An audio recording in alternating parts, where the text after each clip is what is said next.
The room didn't just heat up, it detonated the moment Pam Bondi and Senator Mazie Hirono locked eyes across the Judiciary Committee table.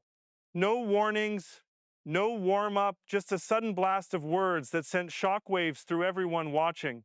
It felt like two storms crashing into each other, each strike louder than the last, each comeback sharper than before. And honestly, the intensity was so wild that even seasoned lawmakers looked stunned, unsure of whether to step in or just watch history explode in front of them. Whether you think Bondi pushed too far or Hirono hit back harder, one thing is undeniable. This clash wasn't just tense, it was volcanic.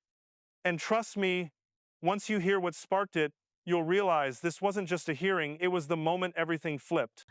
Ms. Bondi, FISA Section 702 will expire in 6 months. In response to my questions for the record, at your confirmation hearing, you said you did not have experience with FISA, but if confirmed, you would consult with experts at DOJ. Now, you've had that opportunity.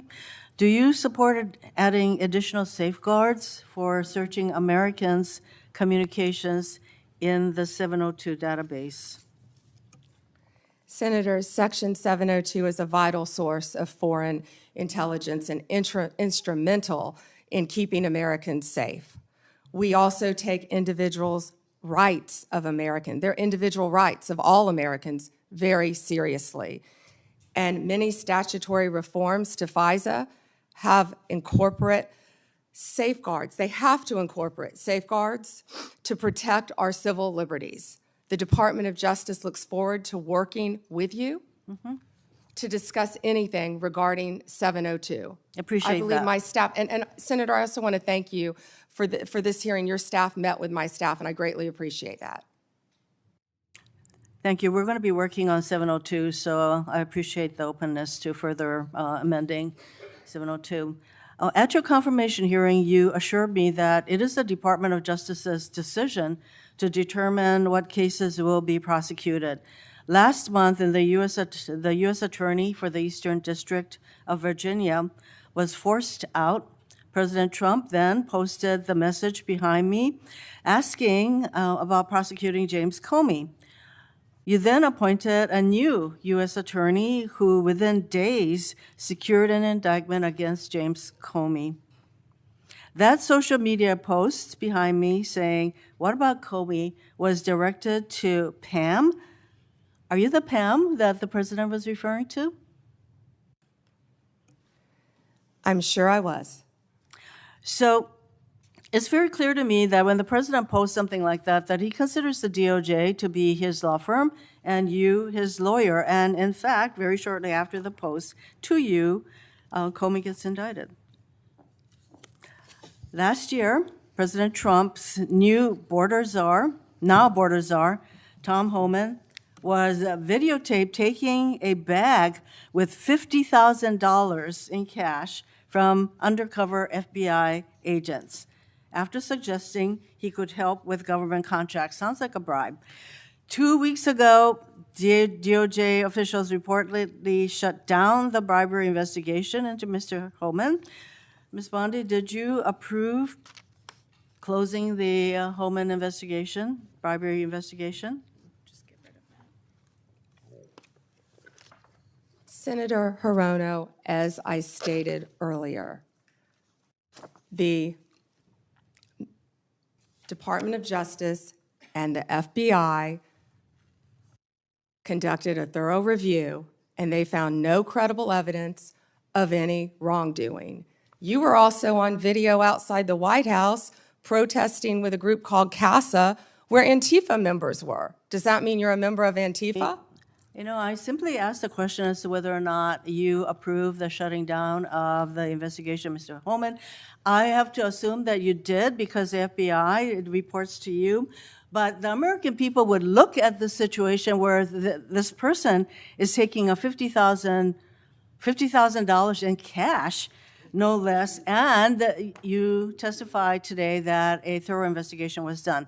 Now, I have to assume, I conclude, that since no wrongdoing was determined, that in answer to Senator Whitehouse's question, he kept the money. he kept the money, and I hope that he put that on his tax returns as income. Next question. Over 1,200 rioters were convicted of charges related to January 6th. President Trump has since pardoned nearly all of them.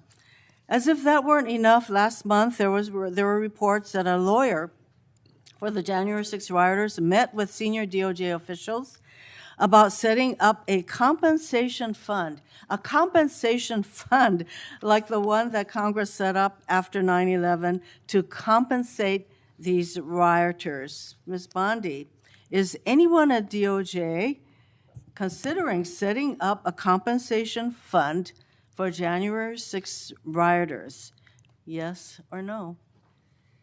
Senator, I have had no meetings or discussions about a fund. So would you support such a fund? Would you okay such a fund? Senator, you can send me the information on the fund, and I'd be happy to look at it. No, but do you think that's a good idea this is what I'm getting at. Because to actually set up a fund and to have people talking with your senior people at DOJ, political people, about creating a fund, and you won't let us know what you think about that, that's pretty unbelievable. On January 30th of this year, the Trump DOJ's Antitrust Division sued to block the merger of two tech companies. Then, well-connected lobbyists met with your political deputies who overruled the career staff and approved the merger. So there's a settlement on that. And separately, DOJ sued Ticketmaster last year for monopolizing concert tickets and forcing consumers to pay outrageous fees. Ticketmaster has hired the exact same lobbyists who met with senior DOJ political people regarding the merger of the two tech companies. So my question is, Ms. Bondi, have lobbyists met with your political deputies about the Ticketmaster case? Senator Hirono, as I stated earlier, I am not going to discuss anything that is ongoing. Gail Slater runs the antitrust I would office, say and that Gail that- Slater, if I can finish, Gail Slater is doing an incredible job running my antitrust unit. It's highly likely, Ms. Bondi, that the same lobbyists who met with your people basically got rid of the antitrust case. Senator, I don't think a lot. The room tightened instantly the moment Pam Bondi leaned forward, delivering her opening words with a sharpened confidence that cut through the low murmurs echoing across the Judiciary Committee chamber. It wasn't just the content of her statement, it was the tone, the posture, the intensity in her eyes that signaled she wasn't here simply to participate. She was here to confront, to challenge, to defend her stance without hesitation. And before her final word had even settled into the air, Senator Mazie Hirono responded with a presence so forceful, so sudden, that it felt like a collision you could practically hear. It was one of those moments when everyone in the room senses immediately that this isn't going to be routine. This is going to be a clash, a real one. Bondi's composure worked like armor, calm face, steady voice, calculated phrasing. Yet the real tension was underneath, in the way she pushed each point, with the confidence of someone who had prepared for every possible obstacle. She looked ready for the worst questions, ready for the toughest accusations, and ready to hold her ground no matter who pushed back. Hirono, however, was not simply listening, she was studying. Her expression didn't change much, but her eyes never left Bondi, tracking every emphasis, every breath, every shift in tone. She waited with patient precision, like someone measuring the exact second a counterstrike would have maximum impact. When Hirono finally spoke, the atmosphere shifted like a sudden drop in temperature. She didn't raise her voice. She didn't throw accusations wildly. She delivered her words slowly, controlled, and razor-edged, each line crafted to cut deeper than the one before. Her approach wasn't explosive, it was surgical. Her questions pressed into the parts of Bondi's argument that demanded more than surface-level justification. And for a moment, even the room itself seemed to tighten, as if every wall and microphone had leaned forward at the same time to absorb every syllable. Bondi pushed back with structured certainty, attempting to keep the conversation within the lines she had prepared, but Hirono's persistence bent those lines, steering the exchange into a territory charged with implications about credibility and accountability. Each time Bondi tried to pivot, Hirono met her with another pointed challenge. Each time Bondi attempted to clarify, Hirono sharpened her angle. The intensity didn't rise through shouting. This was a psychological escalation, a duel of pressure and precision, far more gripping than any loud confrontation could have been.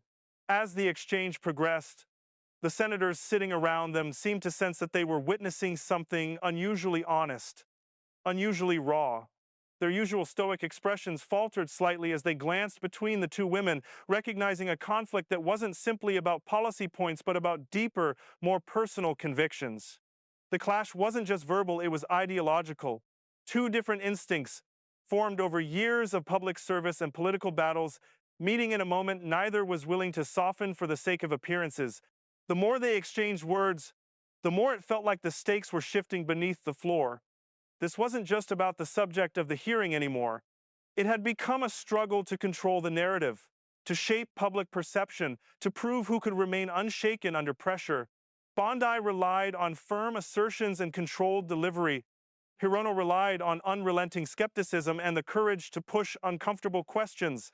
And together, their collision created a tension so thick it felt almost cinematic, like a scene designed to pull the audience into every pause, every reaction, every breath. By the time their confrontation reached its final beat, the silence that followed carried more weight than the argument itself. Neither Bondi nor Hirono had backed down. Neither had conceded a single inch of conviction, and as the moment settled into the room, it became clear that what had unfolded wasn't just a disagreement, it was a reveal of character, instinct, resilience, and unwavering belief. Watching it, you couldn't help but feel that this clash had stripped away the scripted polish of politics and shown something far more real. And that is why this moment will stick with audiences long after the hearing fades, because it reminded everyone that beneath the policies, beneath the procedures, politics is powered by people, and sometimes those people collide with a force that no one can forget.